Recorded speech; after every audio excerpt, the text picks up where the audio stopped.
I am wearing a ridiculous amount of concealer because wearing face masks make my skin go.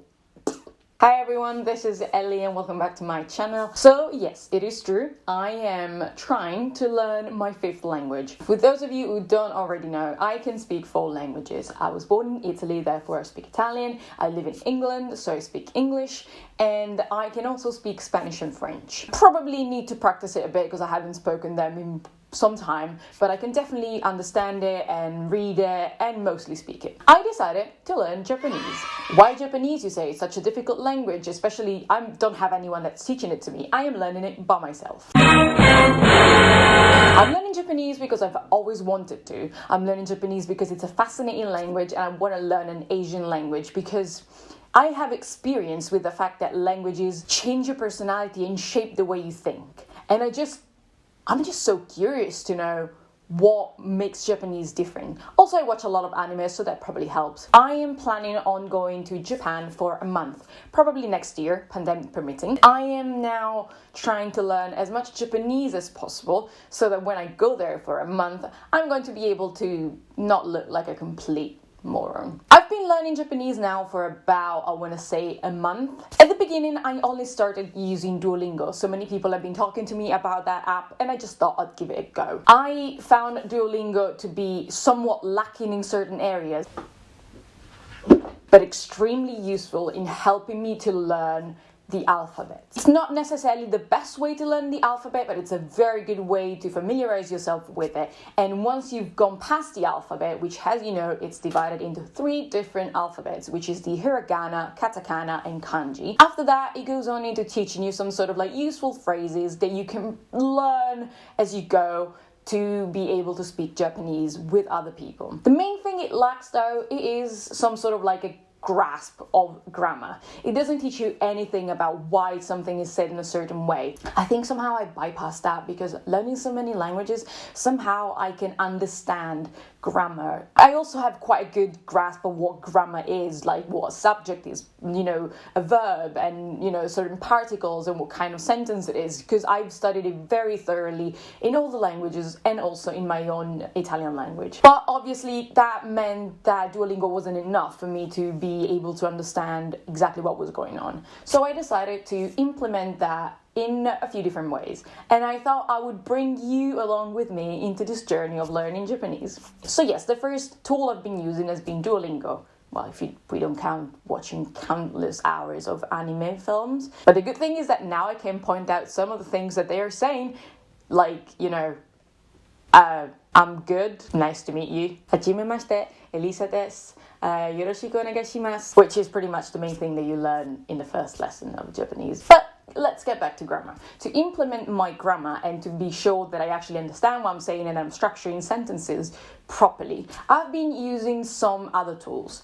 One of them is the website Tofugo, which is a website full of tools to learn alphabets and grammar, and it just explains things so well, and sometimes it just summarizes it in good, easy picture that you can remember. And I've printed a couple and I've hanged it in my room, and that is just so much easier for me to grasp what I'm actually saying and why, because there's only so much that you can learn by heart. You can't speak by heart. You need to be able to understand why you're saying what you're saying. He's just moving around. Also, I got some books. These 2 books are called Minna no Nihongo, which basically means Japanese for everyone. I actually did quite a bit of research before deciding what books to buy, because obviously they are expensive and I wanted to make sure that I wasn't just buying something that I didn't need. The reason why I decided to use books instead of just, downloading some PDFs and doing exercises like that is that I find I learn so much better on paper. Maybe because I'm used to it from high school, but I just thought I would give it a go and try it out.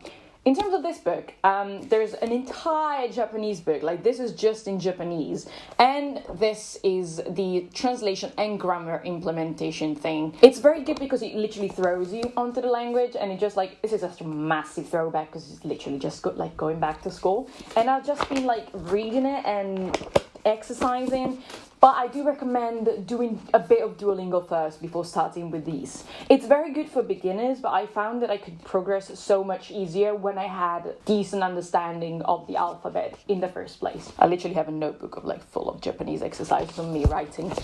I thought I'd cover a couple of the bases just in case you're interested in learning Japanese with me and coming along with me through this journey. The main thing you probably want to know about Japanese, and that you've noticed if you've been watching a lot of animes like I do, is that their entire sentence structure is actually upside down. So like the verb is at the end, you've got some stuff going on in the middle, and the subject is at the beginning. Pretty much everything that you would say, it's said the complete opposite way. So you start with what you would put at the end in our own languages, which is a mindfuck, but also once you've understood how it works, it's not as difficult, and you can kind of start constructing sentences. For example, at the level I am now, I can pretty much understand what goes before and what goes after. And I'm not at like a super high level, but it's a very good thing to grasp from the beginning. One thing you need to start learning, and it's the most important thing you need to learn at the beginning, is the 3 alphabets. There's no way around it, you just have to learn it. There's a trick. You do not have to learn kanji straight away. Kanjis are basically Chinese characters, and there's more than 2,000. Also, Japanese people take around like 10 years to learn them. So, you know, like, you're not expected to know them in like a few days. It's something that you can practice throughout a long time. Also, I recently purchased a book that's literally about learning kanjis, because there's so many that not even Japanese people know them all. You do have to learn both hiragana and katakana. What are those 2 alphabets, and what's the difference? They're exactly the same thing in terms of like, they're exactly the same letters, if you want to put it like that, but they look different. Hiragana is what I found the easiest to actually learn, and it is just the classic Japanese alphabet for Japanese words. A very good way to learn it is using Duolingo and also practice writing it a lot, and having them scattered around the page and pointing at them and like repeating quickly which one it is, like de, ka, su, za, and whatever, you know, like it's really easy to grasp. Also, there's only a certain amount, and then they change according to like a couple of like dots next to it, or like a circle, or this kind of thing. So it's not as difficult. I think between like hiragana and katakana, there's like around 100 characters. It's not as bad. But what is katakana then? See, Japanese people have made up this alphabet just to write foreign words, and I was like, there can't be that many. There actually are. Because if you want to say something like that you're Italian, you want to say Italiajin. Italia is basically not a Japanese word, and they have it for all nationalities, for a lot of different things, like chance, they say chance, and like they have a lot of like, especially English word implemented in their own language, and it's written in an entirely different alphabet, which has the exact same sort of like syllables as the hiragana, but it is written differently, and that's how you know that it's a foreign word. So every foreign word that's basically not Japanese is written that way. I found it a bit more difficult to learn just because so many characters look more alike, but it's actually not that difficult, and once you've got like a good hang of both of them, it's actually not that difficult to learn, and it's quite satisfying when you actually learn them. So for the next thing, I found it quite easy to do because I'm Italian, and the things are pretty much pronounced, sounds weird, but very similarly. Like ka, K-A, in Italian is K-A, so ka together is ka.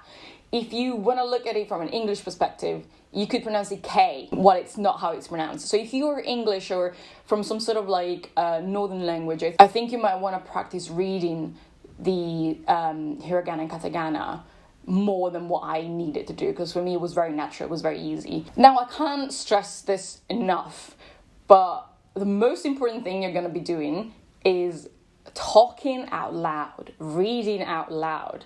It just makes it so much easier, firstly to learn because you remember the sounds, and secondly just to practice pronouncing things. I feel like my sisters might hate me because I spend a lot of time in my room or downstairs in the kitchen just going like da, wa, ta, ikimasu, restaurant. This is probably a restaurant.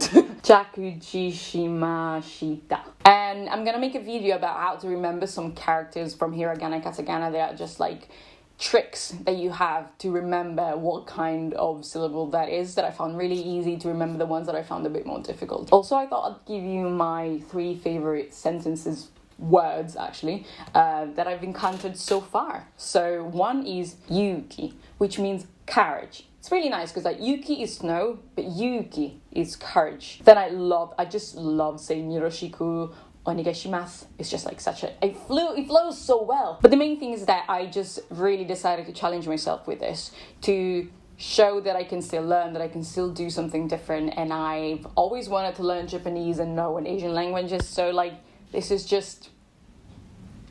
is the time I decided to do it. So I'm going to bring you along with my journey, and I'm going to try and help you out if you're doing the same thing. It'd be so nice to learn all together, and hopefully when I go to Japan, I'm not just going to be a mannequin that goes everywhere and is just like Ohayo, konnichiwa, sumimasen, or anything like that. I'm just going to be able to actually have a little kind of conversation with people, maybe understanding what people are saying. I'm going to try and see.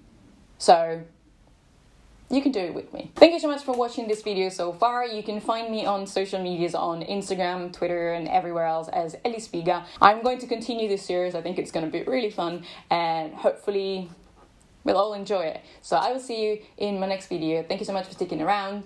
Bye.